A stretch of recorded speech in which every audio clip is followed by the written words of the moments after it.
que aquela estrela falou?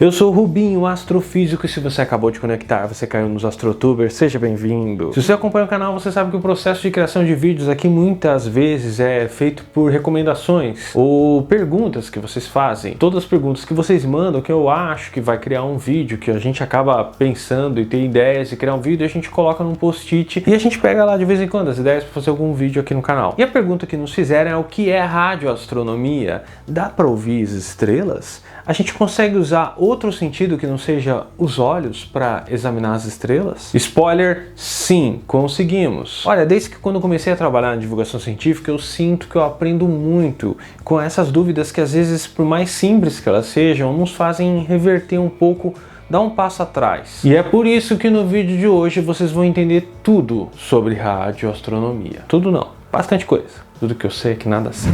Ok, vamos explicar por que dá para ouvir as estrelas. Se eu disser para vocês que a gente vai realizar uma série de observações astronômicas ou que algum outro cientista obteve dados realizando uma noite inteira de observações, eu tenho certeza que você vai imaginar que ele fez isso através de um telescópio enorme, com uma lente enorme, um espelho enorme. Isso que vocês acabaram de ver é o radiotelescópio de Arecibo e, bom, agora não dá mais para observar com ele, né? Mas isso é uma outra história, a gente tem uma live que a gente falou isso, e se você quiser assistir a live e entender mais a história de Arecibo, tem que se tornar membro do canal. Aliás, aproveita para dar um like, aproveita para se inscrever nesse vídeo, nesse tempo. Mas esses telescópios que parecem mais com antenas parabólicas são telescópios que observam ondas diferentes das ondas que a gente acaba enxergando. Esses telescópios podem captar, por exemplo, ondas de rádio. Sim, a mesma onda que você recebe no seu aparelho de carro, sei lá. O pessoal escuta rádio ainda, né? Só que a gente está recebendo essa onda do espaço. Mas para explicar tudo isso,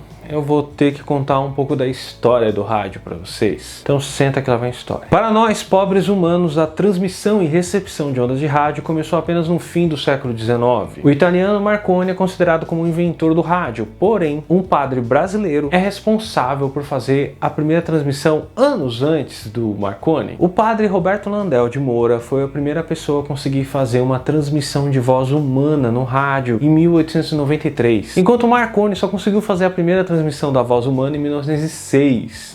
É Brasil na frente. Fico imaginando por que esse padre foi tentar fazer essa transmissão. Preciso pesquisar sobre isso. Na astronomia, as observações por rádio começaram meio que por acaso, em 1931. O físico Carl Jansky começou a observar as tempestades e a estática que ela observava nos rádios. E ao realizar essas observações, ele percebeu que ele não estava observando ondas de rádio da Terra, e sim ondas de rádio vindas do espaço. Em 1935, ele acabou percebendo que as ondas de rádio elas tinham um valor mais alto quando ele apontava na direção da Via Láctea. E não só isso, como ele percebeu que quando ele apontava para uma certa direção, uma constelação de Sagitário, ele tinha um maior pico de emissão de rádio. Se você já assistiu nosso vídeo Reconhecendo o Céu de Outono, que eu vou deixar o link aqui para vocês, você vai saber que quando a gente observa para esta determinada área da constelação de Sagitário, nós estamos observando o centro da nossa galáxia. Portanto, o centro da nossa galáxia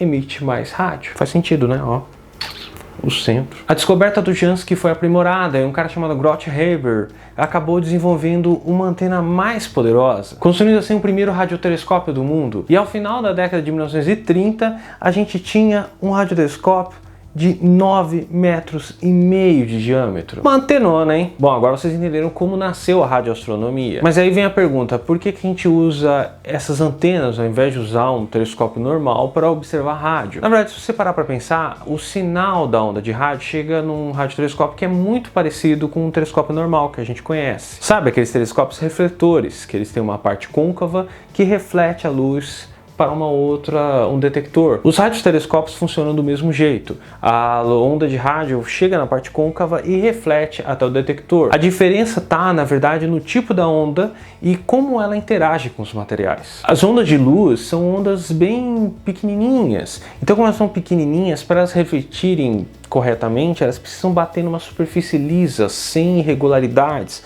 uma superfície comum espelho. Já as ondas de rádio, elas são enormes, logo elas não precisam bater no espelho, elas podem bater em um material mais rústico, tipo metal. Na verdade, as ondas de rádio são tão grandes que o próprio radiotelescópio não precisa ser contínuo, ele pode ter furinhos. A onda de rádio nem percebe. Por isso que existem radiotelescópios que são descontínuos, sabe? Tem furos todos. Porque não faz diferença. Do mesmo modo como os telescópios que você conhece, quanto maior o diâmetro deles, melhor. Assim como o radiotelescópio de Arecibo, que foi construído numa cratera de 300 metros de diâmetro. É óbvio que construir um radiotelescópio desse tamanho é muito caro, assim como um telescópio óptico também. Fora que é difícil você achar um lugar que você possa fazer isso, mas os radiotelescópios têm uma peculiaridade que os telescópios normais, os telescópios ópticos não têm. Como eu falei, eles não precisam ser contínuos. Logo, a gente não precisa usar nem um radiotelescópio. A gente pode usar vários e usar eles como se fossem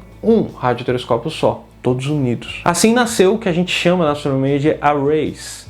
Esses arrays são grupos de pequenos radiotelescópios que juntos formam e trabalham como um radiotelescópio só enorme, gigante. Graças a isso a gente conseguiu realizar inúmeros feitos, como a famosa foto do buraco negro. Imagem, foto, eu gosto de chamar de foto. Mas... E para que serve a gente ficar ouvindo o rádio das estrelas? Se você acompanha a nossa série Ferramentas da Astronomia, você vai entender que as estrelas emitem em diversos tipos de onda. A gente enxerga apenas uma pequena parte dessa emissão. Ou seja, o resto dessas ondas a gente está perdendo. E se a gente está perdendo, é a informação que está indo embora. A gente tem o óptico, que é a luz visível, a gente tem o infravermelho, a gente tem o ultravioleta, a gente tem o rádio. Tudo isso é informação que está chegando para a gente. Se a gente analisar apenas um tipo de informação, a gente está se restringindo a entender a história toda. Lembra que cada estrela está contando uma historinha. A gente só tem que saber ouvir. No caso da radioastronomia, ela nos ajudou a descobrir os quasares e pulsares, que eles emitem muito mais no rádio do que nos outros tipos de onda. Sem contar que a radioastronomia nos ajudou a detectar a radiação cósmica de fundo, que é uma radiação remanescente do Big Bang. E eu sei que a gente tem vídeos muito legais, que é, por exemplo, esse aqui, que eu vou deixar aqui para vocês, explicando mais sobre a radiação cósmica de fundo, mas eu acho que vale a pena a gente falar de novo dela. Me corrija se eu falar alguma coisa errada, tá, Carol? A radiação cósmica de fundo foi descoberta por Arnold Penzias e Robert Woodrow Wilson. Meu Deus, que nomes! Woodrow. Assim como a descoberta do rádio, ela foi por acaso. Acho que as melhores descobertas são por acaso, ou as piores. Esses caras estavam trabalhando com um equipamento que eles queriam detectar uma radiação muito fraca vinda de alguns satélites, e para isso eles precisavam limpar todos os ruídos do equipamento, assim, deixar o equipamento bala, brilhante. E eles tinham muita dificuldade, sempre ouviam um ruído de fundo. Eles chegaram a desmontar o equipamento, montar de novo, eles limparam, eles acreditaram durante uma época que era por causa dos ninhos de pombas que fizeram um furdunço lá. Foi então que eles leram um artigo de um grupo de Princeton que estava falando que uma previsão de que seria possível a gente escutar a radiação cósmica de fundo, e até teorizaram um perfil. E aí quando eles viram aquilo, eles olharam e falaram: nossa, esse perfil é muito parecido com o que a gente está detectando. Liga aí pro pessoal do Princeton.